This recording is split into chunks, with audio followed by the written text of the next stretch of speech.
how does that sit when you have to be, not wheeled out, but when you have to do these interviews and there's an expectation when you do the Women's Weekly that you will give something over to get that cover or, you know, for them to run a story? Yeah. How does that feel? Weird. It is weird. And I was probably a bit naive going into the first one of those because I am an oversharer and I probably overshared a bit. And I, to a certain extent, regret that. But You spoke about your family. yeah, which is pretty messy. And sadly, I've got a brother who still isn't talking to me 3 years on. So why did you decide to do that? There was a reason. There must have been a Well, reason. because they said, we want to know your story.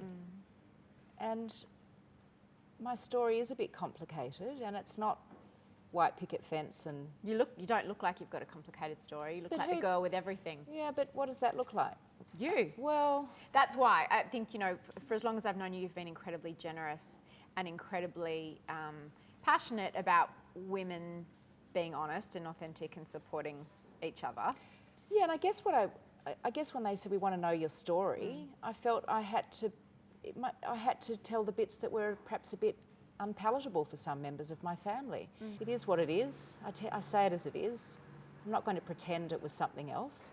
And it's not that, but what I was also trying to get across with all of that is it's not woe be me. I am so lucky. I've had an amazing journey and I'm so privileged in every sense of the word. So that was what I was also trying to get across. It's just part of who you are. It's part of who I am. It's part of how you got here. There are bumpy bits and ugly bits, and there are some beautiful, smooth bits.